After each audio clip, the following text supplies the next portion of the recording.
आदाब नाजरीन, आप देख रहे हैं गुलिस्तान न्यूज़। लद्दाख से लद्दाख की खबरों के साथ मैं मोहम्मद इसाक। खबरों की शुरुआत करते हैं श्रीनगर लद्दाख कौमी शाहराह के हवाले से। दर्रे जोजिला आज गाड़ियों की आमद-रफ्त के लिए बंद रहा। अभी तक के खबरों के हिसाब से 0 पॉइंट तक बर्फ की सफाई का काम मुकम्मल हो चुका है और 0 पॉइंट से आगे बताया जा रहा है कि बर्फ हटाने का काम लगातार ब्यूरो टीम की जानिब से किया जा रहा है। इस खबर पर मजीद तफसीलात के लिए हमारे साथ फोन लाइन पर जुड़ रहे हैं मुदस्सिर। क्या कुछ अपडेट है जोजिला के हवाले से, ताज़ा तरीन अपडेट? सर, जैसे कि हमें मालूम है कि कल से जोजिला पास जो है वो बंद है आमदोरफ्त के लिए, क्योंकि कल रात को ही बर्फबारी हुई है जोजिला पास में और अब तक 6 से 7 इंच बर्फ जो है वो जोजिला के आसपास रिकॉर्ड किया गया है। वहीं 3 इंच बर्फ, तकरीबन 3 इंच के करीब बर्फ जो है वो द्रास में रिकॉर्ड किया गया है। तो इस हवाले से जोजिला पास पर आमदोरफ्त को फिलहाल एहतियातन बंद रखा है। एक तो वहाँ पे गाड़ियों की आमदोरफ्त करना इस वक्त खतरा है, दूसरी ओर जोजिला में बर्फबारी होना, ये भी इससे भी रोड जो है बंद है। तो वहीं दूसरी ओर रोड पर काम के लिहाज से तो काम जो है जोजिला पास पर सुबह से ही शुरू हुआ है। जितने भी मशीनरीज हैं, आमला है, बीआरओ के, वो तमाम सुबह से ही काम पे लगे हैं। चूँकि आज मौसम जो है वो साफ़ है, तो उसके बाद से अभी जो ताज़ा अपडेट्स हमें मिल रहे हैं वो ये है कि अभी जोजिला पास में लद्दाख की ओर से 0 पॉइंट तक रोड को मुकम्मल तौर पर साफ़ किया गया है और अब वहाँ पे जहाँ जहाँ पे फिसलन है वहाँ पे मिट्टी लगाने का काम किया जा रहा है। और दूसरी ओर बेकन की ओर से भी रोड से बर्फ़ हटाने का काम जो है ज़ोरों पे है। उम्मीद की जाती है कि आज शाम तक जोजिला पास पर बर्फ़ हटाने का काम मुकम्मल हो सकता है।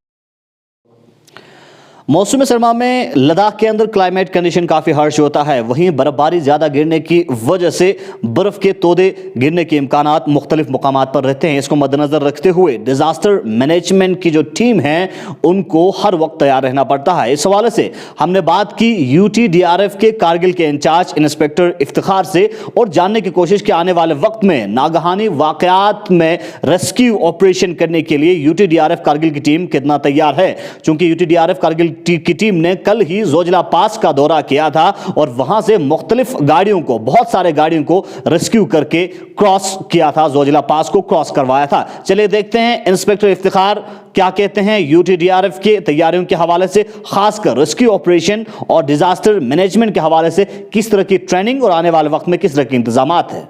तो जैसे कि विंटर का मसला है, तो हमारी जो SDRF का, जो UTDRF का जो सबसे ज़्यादा जो काम होता है वो ख़ासकर विंटर में होता है, क्योंकि यहाँ जो हमारे जो क्लाइमेटिक जो कंडीशंस है हमारे कारगिल का, यहाँ पे बर्फ़ ज़्यादा गिरते हैं और हम 2-3 साल से हमें देखने को मिल रहा है कि यहाँ कम से कम 5 से 6 फीट तक जो बर्फ़ जो है वो हमारे कारगिल टाउन में भी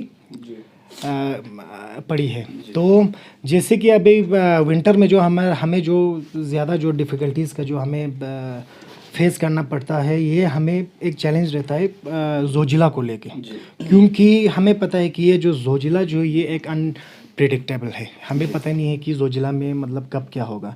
तो जैसे कि रिसेंटली मैंने जोजिला का विज़िट किया। मैं क्लोजिंग और ओपनिंग के टाइम में मतलब मैक्सिमम मैं जोजिला ही जाता हूँ, वहाँ पे काम करते हैं। तो हमें ये पता नहीं होता है जोजिला में कि अभी इंडिया गेट या हमारे 0 पॉइंट में वेदर कंडीशन कुछ और होता है, मीनामार्ग, द्रास और सोनामार्ग में कुछ और होता है। तो उस हिसाब से हमें मतलब ग्राउंड ज़ीरो पॉइंट पे जाके, मतलब ग्राउंड ज़ीरो पे जाके हमें उस क्लाइमेटिक कंडीशन को मद्देनज़र रखते हुए हमें वहाँ पे काम करना पड़ता है जी। तो साथ साथ मैं सर आपसे जानना चाहूँगा, क्योंकि आपने जोजिला की जिक्र की और रिसेंटली जोजिला पास में हल्की बर्फबारी देखने को मिला और जोजिला पास के हवाले से आपको बताते चले, क्योंकि जोजिला पास एक ऐसा पास है जहाँ पे क्लाइमेट जो कंडीशन है वो हार्श होता है और मौसम कभी भी करवट लेती है। इस हवाले से कल आप लोगों ने ग्राउंड ज़ीरो पर जोजिला पास का दौरा किया है और वहाँ से ये खबर हमें मौसूल हुई कि बहुत सारे गाड़ियों को UTDRF की जानिब से रेस्क्यू भी किया गया। जोजिला के हवाले से जो ग्राउंड ज़ीरो पे स्थिति है वो आपसे बेहतर कोई नहीं जानता है, क्योंकि आपकी टीम ग्राउंड ज़ीरो पे था, गाड़ियों का भी रेस्क्यू किया। किस तरह की स्थिति है और आप उन लोगों को क्या पैगाम देना चाहेंगे जब जोजिला पास एक बार फिर गाड़ियों की आमद-रफ्त के लिए बहाल किया जाएगा, उस वक्त किस तरह की एहतियाती तदाबीर अपनाने की ज़रूरत है, खासकर ड्राइवर्स को? जैसे कि जी आपने बताया कि अभी जो कल की अगर हम बर्फबारी की बात करें, पहले जो सीज़न का पहला जो बर्फबारी पड़ा था तब से लेके आज तक मैं कंटिन्यूसली जोजिला का मैं विज़िट कर रहा हूं। तो अकॉर्डिंगली मैं कल भी जोजिला गया, तो वहां पे कल मैं खुद 5 बजे मैं मीनामार्ग से मैं वापस आया था। तो कल कंडीशन ये था कि बर्फ़बारी हो रही थी, मॉडरेट से कुछ ज़्यादा ही हो रहा था वहाँ पे। 5 बजे जब मैं मीना मार्ग में था, वहाँ पे कम से कम जो स्नो एक्यूमुलेशन जो है वो कम से कम 3 से 4 इंच तक वहाँ पे स्नो जो है वो एक्यूमुलेट हो चुका था। तो वहाँ सुबह से लेके सुबह हमने वहाँ से छोड़ा कम से कम, जो वहाँ पे हमारी एक जॉइंट टीम होती है, हमारा वहाँ पे SHO द्रास मंजूर साहब हैं, डिस्ट्रिक्ट पुलिस की टीम है, ट्रैफिक है वहाँ पे जो मैकेनिकल की जो डोज़र है वो भी बहुत अच्छा काम करते हैं। यहाँ पे एक टीम वर्क होता है वहाँ पे। तो कल हमने उस हर्श कंडीशन में हमने कल लाइट मोटर व्हीकल्स की अगर हम बात करें, हमने 115 हमने लाइट मोटर व्हीकल्स हमने वहाँ से पास कराया, क्योंकि कल यहाँ से जानी थी गाड़ियाँ। तो ट्रक हमने 232, टैंकर 38 और 207 और 407 जो छोटी जो गाड़ियाँ होती है वो हमने 30 क्रॉस किए। उसी तरह टोटल हमने 415 जो गाड़ियाँ जो है हमने जोजिला हमने क्रॉस करवाया। ठीक है जी। और लेकिन मेरा मैसेज ड्राइवरों से, पर्टिकुलरली जो हमारे ख़ासकर जो पैसेंजर जो ड्राइवर्स हैं उनसे मेरी ये गुजारिश है, क्योंकि जब वहाँ पे जब पहुँचते हैं तो रोड जो है अभी वहाँ पे बिल्कुल स्लिपरी है और उनकी गाड़ियों में पैसेंजर्स भी होते हैं।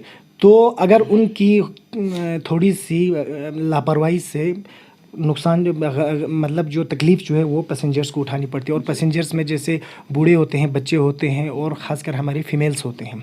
तो उनसे गुजारिश है कि एंटी स्किड चेन के बगैर कोई भी जोजिला में नहीं आएगा, क्योंकि हमें देखने को मिला, कल भी मैंने ऑब्जर्व किया, बहुत सारी गाड़ियाँ ऐसी थी, खासकर जो छोटी गाड़ियाँ जो बिना एंटी स्किड चेन के वहाँ पे मीना मार्ग पहुँचे थे। कुछ गाड़ियाँ हमने वहाँ से वापस भी किए। तो उनसे मेरी ये गुजारिश है कि अपनी जो हिफाजत जो है वो खुद ने करना है, क्योंकि रोड अभी, क्योंकि पहले जो बर्फ़ पड़ी थी वो बिल्कुल शीशे की तरह मतलब सख्त हो चुका है, और उसके ऊपर जब ये अभी जो नया जब स्नोफॉल होती है तो वो बिल्कुल पाउडर की तरह काम करते हैं, उससे स्लिप जो है वो ज़्यादा होते हैं। तो प्रॉब्लम जो है वो हर किसी को पड़ता है। अब देखो वहाँ पे इतनी पैसेंजर्स लेके जब गाड़ियाँ पहुँचती है, तो इसी तरह पैसेंजर्स की बात करें, हमने टोटल 1039 जो है वो ड्राइवर्स, पैसेंजर्स और ये कंडक्टर जो भी है उनको हमने यहाँ से क्रॉस करवाया। अब जब इतने मास वहाँ पे पहुँचते हैं तो इनको इवैक्यूएट करना बहुत हमारे लिए मुश्किल होता है। इसलिए मैं ख़ासकर पैसेंजर्स ड्राइवरों से मैं यही गुजारिश करता हूँ, बिना एंटी स्किड चेन के वहाँ पे कोई ना आए, अपनी हिफाजत खुद करे, बिल्कुल प्रिकॉशनरी मेजर्स को लेके जोजिला आए। तो सर साथ साथ बाकी दूसरे पासेस भी, अगर हम पेंजिला पास की बात करें, हमबुतिंगला की बात करें, फतुला की बात करें, नमकिला की बात करें, तो बहुत सारे पासेस हैं जो आपके अंडर आते हैं। तो उस हवाले से अगर कोई नागहानी वाक़या पेश आता है तो इस हवाले से आपकी टीम कितना तैयार है और मेन पावर की डिवीज़न किस तरह से किया है? बिल्कुल अनप्रिडिक्टेबल स्नोफॉल हुई थी पिछले साल, शायद मुझे लगता है मई के महीने में। तो वहाँ क्या हुआ था, मैं वहाँ की बात कर रहा हूँ, पेंजिला की बात कर रहा हूँ। वहाँ पे अनप्रिडिक्टेबल स्नोफॉल हुई थी, कम से कम 4 से लेके 5 फीट तक वहाँ पे, और उस मौसम में हुआ था जिसमें हम ये नहीं कह सकते हैं कि बर्फबारी होगी। तो वहाँ पे कुछ गाड़ियाँ फंसी थी, कम से कम मुझे इतना एक्यूरेट याद नहीं है, लेकिन जहाँ तक मुझे याद है कुछ 22-23 जो छोटी गाड़ियाँ और बड़ी गाड़ियाँ को मिला के इतनी गाड़ियाँ जो है वहाँ पे फंसी थी, और कम से कम 3 से लेके 4 दिन तक वहाँ पे फंसी थी। तो यहाँ से हमारी डिस्ट्रिक्ट पुलिस की टीम और हमारी ज्वाइंट टीम, यहाँ से हम भी गए, वहाँ जाके हमने डोज़र भी लेके, और कम से कम मैं खुद अपनी टीम को लेके, मैं कम से कम, मुझे जहाँ तक लगा कम से कम 8 से लेके 10 किलोमीटर हम खुद पैदल चले थे, क्योंकि रोड क्लियर नहीं हुआ था। और एक टाटा मोबाइल मुझे अभी भी याद है जिसमें हमारा सिर्फ एक ही लड़का था, एक लड़का था टाटा मोबाइल में, वो संस्कार से आ रहे थे, वो बीच में ही मतलब पेंजिला टॉप पे पहुँचते वो वहाँ बीच में फंसे थे।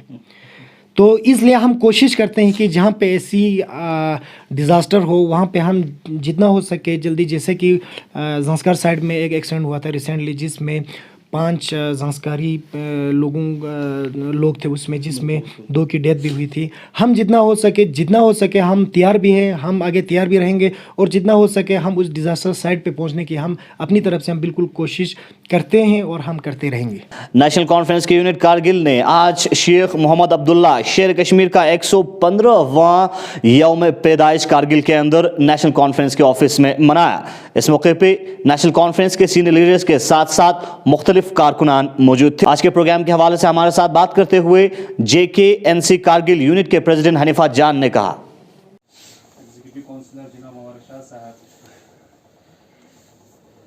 हमारे पार्टी के सदर जनाब Haji Sayyid Nata Agabas ki Sheikh Muhammad Abdullah Chiwi to the Namzan Kurid or Piano, Dead or Piano. Honorable Councillor Said Abbas Razvi Sahib, Women's League के President परवीन साहिबा और सेक्रेटरी साहिबा, यहाँ पे हमारे सूद ब्लॉक के प्रेसिडेंट हाजी नासिर साहब भी यहाँ पे हैं, बाकी जवान बुजुर्ग अस्सलाम वालेकुम। बहुत ही जी जैसे कि हम सबको मालूम है कि आज बाबा कौम शेर कश्मीर जनाब शेख मोहम्मद अब्दुल्ला साहब का यौम पैदाइश है। इसी सिलसिले में आज हमारे पार्टी के यहाँ head office district head office में हमने ये एक प्रोग्राम जो है मुनक़्क़िद किया था। मौसम की ख़राबी की वजह से और यहाँ के जो हालात है उस वजह से हमने पूरे बड़े पैमाने पे हमने इसको नहीं मनाए थे। तो यहाँ पे जितने भी हम सराउंडिंग में जो हमारे वर्कर्स थे वो लोग आके आज जो है इस दिन को मनाया गया है। शेर कश्मीर शेख मोहम्मद अब्दुल्ला साहब जो कंट्रीब्यूशन इस कौम के प्रति, जम्मू कश्मीर लद्दाख के प्रति जो कुर्बानियाँ उन्होंने दी, खुसूसन ये जम्मू कश्मीर और लद्दाख में डेमोक्रेसी की बहाली हो या हमारे गरीब आवाम खुसूसन जो हमारे किसान थे उनको अपने हुकूक देने की बात हो, उन ग़ुलामियों से निकाल के जो है आज़ादी की ज़िंदगी गुजारने के जो जम्मू कश्मीर के आवाम को जो मौका मिला, ये सारी चीज़ें जो है शेख मोहम्मद अब्दुल्ला के देन है। जिस तरह से पिछले 5 अगस्त के बाद जो हालात पैदा हुई है उसके बाद जो है इस साल हमने उसी हालात के अंदर जो है यहाँ पे शेख साहब का जो है यौम पैदाइश हमने मनाया है। Apex body for six schedule for Ladakh की टीम ने हाल ही में ज़िले कारगिल का दौरा किया था और कारगिल डेमोक्रेटिक अलायंस के साथ मुलाकात की थी और आज एपेक्स बॉडी की जानिब से एक प्रेस कॉन्फ्रेंस मुनक़्क़िद की गई लेह के अंदर और प्रेस कॉन्फ्रेंस के जरिए उन्होंने बताया कि आने वाले वक्त में किस तरह की काविशें रहेंगी, क्योंकि रिसेंटली जो आवाज़ें उठ रही है लद्दाख के अंदर खासकर सिक्स शेड्यूल को लेके, स्टेटहुड को लेके और जॉब लैंड प्रोटेक्शन को लेके, इस हवाले से किस तरह की कोशिशें रहेगी एपेक्स बॉडी ने अपने प्रेस कॉन्फ्रेंस के जरिए बताया। जैसा कि आप सभी जानते हैं, होम मिनिस्ट्री के साथ जो हम लोगों का एक मीटिंग हुआ था 6 शेड्यूल के बारे में, तो इलेक्शन ख़त्म होने के बाद होम मिनिस्ट्री की तरफ से हमें ये आश्वासन दिया गया था कि जो ही इलेक्शन मुकम्मल होगा उसके 2 हफ्ते के अंदर लद्दाख जो एपेक्स बॉडी के जो मेंबरान हैं उनको दिल्ली बुलाया जाएगा और 6 शेड्यूल के बारे में आगे की चर्चा होगी। उसमें ये भी तय पाया गया था कि जो आइंदा जो नुमाइंदा दिल्ली जाएगा उसमें करगिल के जो नुमाइंदे हैं वो भी शामिल होंगे। तो उसी सिलसिले में लद्दाख एपेक्स बॉडी का एक नुमाइंदा हाल ही में करगिल के दौरे पर गए। वहाँ पर हमने करगिल के जो डेमोक्रेटिक अलायंस की तश्कील हुई है, जिसमें करगिल के तमाम सोशल रिलीजियस ऑर्गेनाइजेशन के रिप्रेजेंटेटिव है, पॉलिटिकल पार्टीज जितने भी हैं करगिल में उनके रिप्रेजेंटेटिव्स सिवाय भारतीय जनता पार्टी के, और इसी तरह से जितने भी स्टूडेंट्स ऑर्गेनाइजेशन है उनके रिप्रेजेंटेटिव पर मुस्तकिल जो करगिल डेमोक्रेटिक अलायंस है उनके मेंबरान के साथ हमारी डिटेल में चर्चा हुआ। और ये हमारे खुशकिस्मती रहे कि पहली बार हमारे इनिशिएटिव पर, लद्दाख एपेक्स बॉडी के इनिशिएटिव पर करगिल के साथ मिलकर आइंदा लद्दाख यूटी के हित में और लद्दाख के लोगों के हित में जो भी यहाँ पर किसी तरह का जो चुनौती होगा उसका सामना करने के लिए या जिस तरह का मुहिम चलाना होगा उसको ले और करगिल के दोनों अवाम के नुमाइंदे की शमूलियत के साथ इस तरह का मुहिम चलाने के सिलसिले में काफ़ी तफसील से उनके साथ बातचीत हुई और बहुत तसल्ली बख्श जो बातचीत का नतीजा रहा और जो तय पाया उसके हिसाब से हम लोगों ने यह डिसाइड किया कि जो 6 शेड्यूल के लिए जो हम मुहिम चला रहे हैं, कल को सेंट्रल गवर्नमेंट की तरफ से और ख़ास तौर से जो होम मिनिस्ट्री की तरफ से जब भी इनविटेशन आए तो करगिल के लोग भी उसमें शामिल होंगे और मुश्तरका चाहे अलग अलग नुमाइंदा होम मिनिस्ट्री के साथ जिस तरह की उनकी मंशा होगी उसके मुताबिक हम वहाँ मीटिंग करके पूरे लद्दाख खित्ते के लिए जो हित में जो कानून तश्कील होगा या जो फैसला होगा उसके लिए कोशिश करने की हमने तय किया। और साथ ही साथ ये भी तय किया कि आइंदा लद्दाख यूटी के हित में जिस तरह का भी मुहिम चलाना होगा उसमें मुश्तरका तौर पर लेह और करगिल के जितने भी तंजीम है वो आपस में मिलजुल कर इसको आगे बढ़ाने के लिए मुहिम को चलाने में एक साथ मिलकर कोशिश करने के बारे में भी हम लोगों ने फैसला लिया है। इन दिनों कारगिल के अंदर 15 रोजा ऑनलाइन फिल्म एक्टिंग के हवाले से कोर्स किया जा रहा है। यूनियन टेरिटरी लद्दाख के टूरिज्म एडमिनिस्ट्रेशन और film and television institute of India की जानिब से ये कोर्स जिले कारगिल और लेह दोनों में मुनक्किद किया जा रहा है और 15 रोज़ा कोर्स कारगिल के अंदर इख्तिताम पजीर होने को हैं। इस हवाले से कोर्स डायरेक्टर पुंसुक लद्दाखी से हमने बात की और जानने की कोशिश की इस तरह के कोर्स की क्या मकसद है और आने वाले वक्त में इस तरह के कोर्स लद्दाख के अंदर छुपे हुए टैलेंट को निखारने के लिए कितना कामयाब हो सकता है। पुंसुक लद्दाखी फिल्म डायरेक्टर एक्टर एक बार फिर हमारे साथ जुड़े हैं। सर, हमारे साथ जुड़ने के लिए बहुत बहुत शुक्रिया। आपने बहुत अच्छा सवाल पूछा। यूटी एडमिनिस्ट्रेशन में विजडम है ना। जैसे मैं बार बार आप नाम ले तो आप सोचेंगे है ना, जैसे ये नोनो संपेल साहब को जब मैंने रिक्वेस्ट किया कि इसके लिए ना, उन्होंने 5 मिनट भी नहीं लगा इसके अप्रूवल के लिए, क्योंकि अथॉरिटी अगर इंटेलिजेंट होगा, अगर जर्नल इंटेलिजेंट होगा तो फौज अच्छा हो सकता है। तो बच्चों को अपॉर्चुनिटी मिलना चाहिए, नॉट ओनली एक्टिंग ले। अब तो हम ये रिक्वेस्ट कर रहे हैं, आपके सीएसी साहब भी बोल रहे थे उस दिन, फेरोज साहब, भूपेंद्र कंथोलॉजी साहब से बात कर रहे थे कि यहाँ पे एडिटिंग, फोटोग्राफी, स्क्रीन प्ले और राइटिंग, डायरेक्शन सबका छोटे छोटे कोर्सेज होना चाहिए। फिर लद्दाख के जो करगिल और लेह के बच्चे जो टैलेंटेड हो गए, अगर उनमें लगा कि मुझे आगे जाना है तो फिर वो आगे आएंगे, अगर उन्हें लगा मुझे आगे नहीं जाना तो पीछे हटेंगे, लेकिन दुविधा में नहीं रहेंगे। You know, so it is very good, awareness देना चाहिए। और अब हम यूटी हैं, हमारा बजट बिल्कुल 10 टाइम्स ज़्यादा हो गया, तो कल्चर के लिए पैसा आना चाहिए। पहले तो क्या था ना, मैं जे.एंड.के कल्चर एकेडमी में मैं एक सेंट्रल कमेटी मेंबर था, हमारा कुछ चलता ही नहीं था। एक तो मैं वहाँ रोज़ बोलता था भाई जम्मू कश्मीर मत बोलो, जम्मू कश्मीर लद्दाख कल्चर बोलो, बोलते ही नहीं थे, और वो मीटिंग में मेरी बात को लिखते भी नहीं थे। इतना तो हमारे साथ बाइस थे। तो जिंदा कौम के जिंदा दिली के हम है निशान, अरे हम से सुन लो हमारी जुबानी, हमारी दास्तां, हम हैं लद्दाख स्काउट्स के नौजवान। क्या बात। पी के सिंध के पानी को हम सियाचन पे इतराते हैं, दुनिया के सबसे ऊंची बर्फीली रणभूमि पे हर आफत से टकराते हैं। हम नस्ले जमयंग नमग्यल व ग्यल खातुन हैं, हम सिंगे नमग्यल संगरस पे करगुत हैं।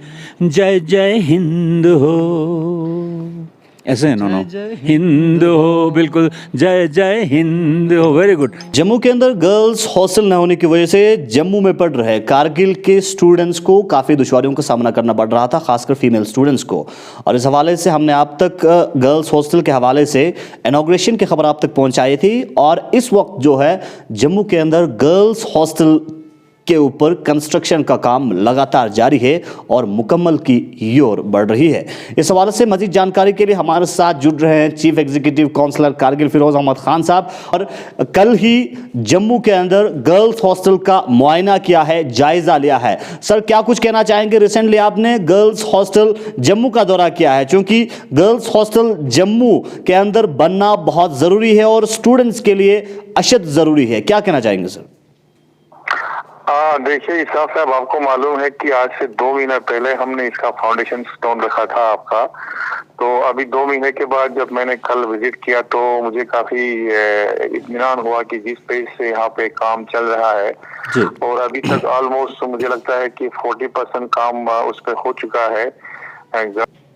जी जी बिल्कुल, मैंने पहले ही कहा आपका, अभी आपको मालूम है, आपने ही उस पॉइंट आपको पता है, जब आपने कवर भी किया था, जब हमने इसका फाउंडेशन स्टोन रखा था आपका, ये सितंबर में हमने रखा था, तो अभी ऑलरेडी 2 महीने हुए, 2 महीने में ऑलमोस्ट 40% से ज्यादा इस पे काम हुआ है। और जिस हिसाब से, जिस स्पीड से काम चल रहा है आपका, इसका जो स्ट्रक्चर है वो फरवरी एंड तक इसका स्ट्रक्चर ऑलमोस्ट कंप्लीट।